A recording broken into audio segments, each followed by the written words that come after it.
Mech Cadets is Netflix's newest animated series.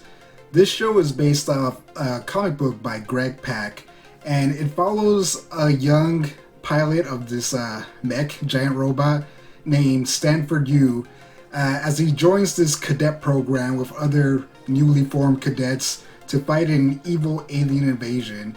So that's the basic premise of the show. It's standard mecha anime stuff. If you've seen a lot of mecha anime, you have Stanford Yu, who is at the beginning he's a janitor at this cadet academy for whatever reason, and he wants to be part of the program, but he wasn't able to make it in. And through some means that I don't want to spoil right now, he ends up becoming one of the pilots and fighting this evil aliens that come from space and are attacking planet Earth.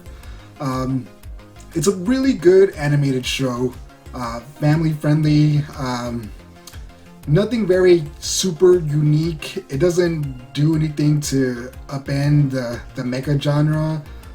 If you've seen, like I said, if you've seen a lot of mecha anime, you've more or less seen a lot of this stuff happen before in those shows that you have watched. But the thing for me that makes this show enjoyable, besides the good animation, are the characters. I really ended up caring about these characters. We learn a little bit about their backstory, but they're really fun and nice characters. And by the end of the story, if you don't care for them, I'm not really sure what to say. I think they do a good job of making you care about these characters.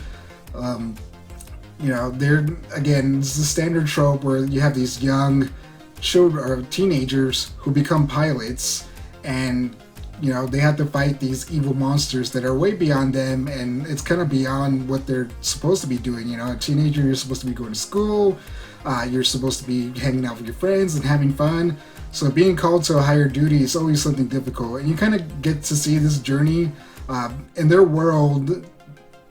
Before the start of this show 30 years ago, the world was attacked by the aliens called Shargs. I kept thinking they were saying shards or sharks, but it's Shargs with a G. These big old aliens, or they start out small, they can grow big. They attack the planet, and then these alien robots called Robos come and help humanity, and that's how they're able to fight off these alien invaders. And they set up this big program to allow these teenagers to become pilots, because for whatever reason these giant robos will only attach themselves to people who are younger than the age of 16, and of course they're not going to choose 8-year-olds. I mean, they might. But yeah, that's the gist of the story. Like I said, it's pretty enjoyable. It doesn't do anything super unique or transformative, but it does everything it does solidly. It's a good, fun action show with some good comedy bits and good characterization. I like these characters. I like when they have good moments. I like when they succeed. I like when we learn about their past and their motivations and how their motivations grow. Like I said, Stanford, he wants to be a pilot initially because, he kind of made a promise to his dad. They used to go out and see these robots fly around and everything. And he promised his dad when he was 5 years old that he was going to become a pilot. But as slowly as his journey goes on as a pilot, he kind of, that kind of changes. He doesn't just want to be a pilot because he made this promise. There's so much more that is, impelling him to be a pilot. And that's something I enjoyed. I'd give this show a 7 out of 10. Like I said, it's very solid. It doesn't do anything super unique compared to most mecha anime. I do like the mecha designs, but I've seen similar, kind of mechas to these before and similar abilities. Nothing super crazy, but they're really good. So like I said, 7 out of 10. And now I want to take spoilers. So if you haven't seen the show, it's on Netflix. It's about 10 episodes, 20 to 30 minutes each. Like I said, I recommend it. Go watch it. So 5, 4, 3, 2, 1, spoilers times. So like I said, in the beginning of the show, Stanford, he's a janitor, and he tries to try out to become one of the new Mech Cadets, because every few years these robots come from space and they have this program to decide who's going to become the new pilots for them. So he wasn't able to make it into the program, so he kind of has to try to sneak his way in there because he feels like he's qualified and he really wants to do it. He gets caught, so he gets kicked out of the facilities, and 2 people are chosen to become the 2 new Mech Cadets because only 2 Robos show up.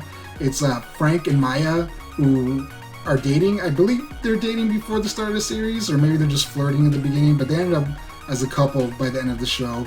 And then there's Olivia, who was the 3rd one who didn't get picked.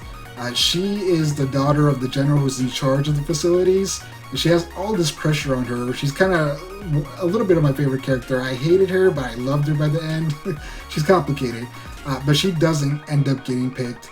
So Stanford, as he's leaving the facilities, another Robo crashes around where he's at. So he drives his motorcycle over to it, and he ends up helping this Robo fight a shark, which haven't been seen on the planet for a really long time. So he helps fight it, and then he gets saved by Captain Tanaka, he was the original first Robo pilot, and so he helps saving him, and Stanford becomes the pilot of Robo. It implants himself on it, or he fuses with it, or whatever. I forget what it's called. So he becomes the pilot of that. And so as the show goes on, we get the conflict. Olivia, being jealous that she wasn't chosen to be the pilot, while Frank, Maya, and Stanford get trained by Captain Tanaka. And we get a little bit of attacks from the Skags, because when Buddy, which is the name of Stanford's Robo, that's what he named him because his dad used to call him that. When he crash landed on the planet, he crash landed with that big Skag that they fought in the beginning of the first episode. But that Skag also spread out a bunch of eggs around the area, and that's something they deal with throughout the show. And as part of a bigger plan by this Queen Skag that comes out of Mars later in the show. So, like I said, overall, you just kind of see their training and them dealing with these Skags. One of the main plot points is Olivia. Since she didn't get chosen to become a pilot by the Robos, her father has secretly been working on a self-made Robo. So he allows Olivia to pilot, and she becomes a Mech Cadet, and she joins the other 3 to be trained by Captain Tanaka, which causes a little bit of friction, but it's one of those things they have to work through. They're not so much a team or really cadets or anything, or well trained at that point, but as the show goes on, they grow into their roles as cadets and these fighters, just teenagers who are fighting these giant alien things.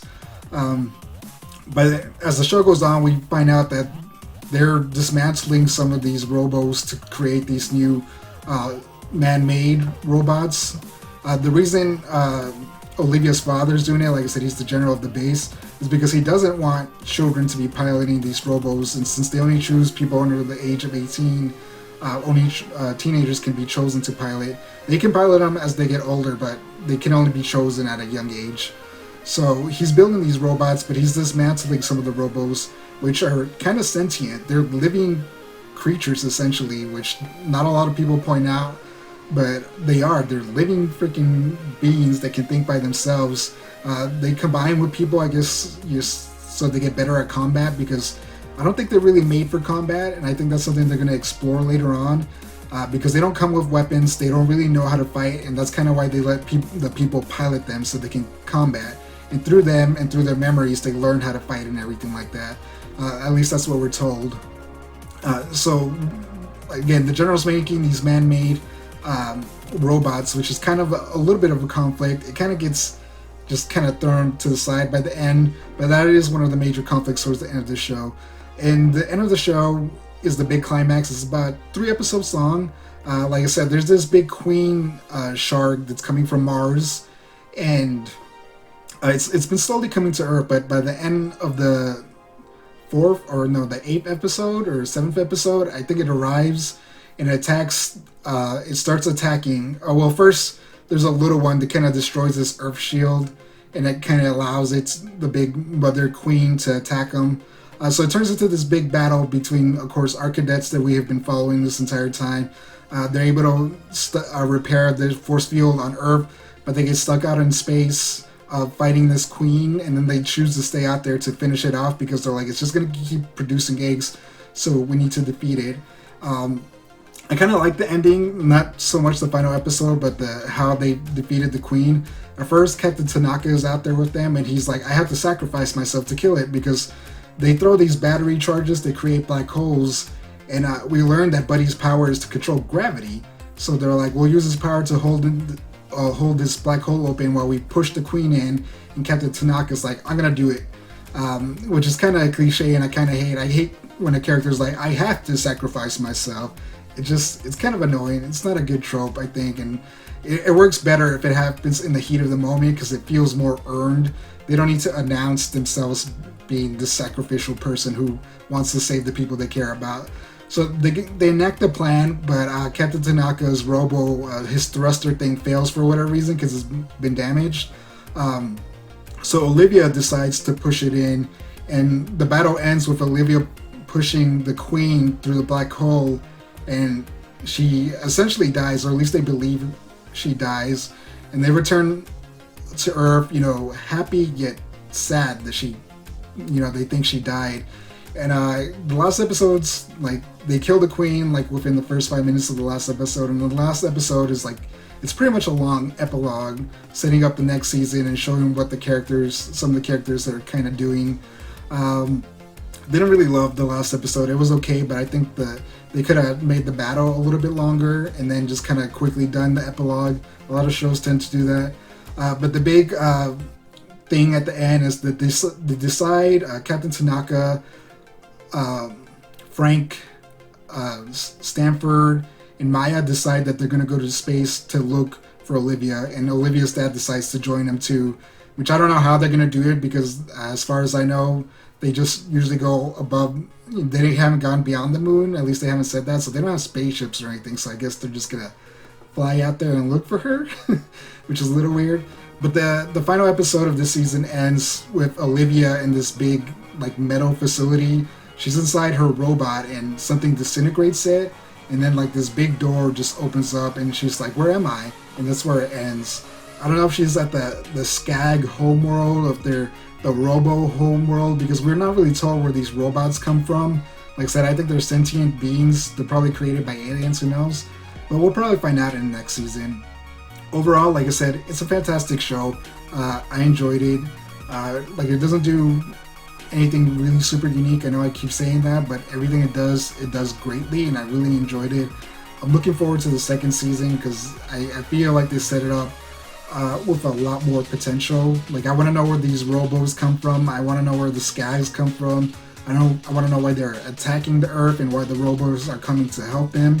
All kinds of stuff that they don't explain this first season that I would love to know about because I feel like it was interesting, and they kind of just skimmed the surface. Like it says, this first season is meant to focus on the cadets themselves and their journey to becoming better pilots and coming together as a team.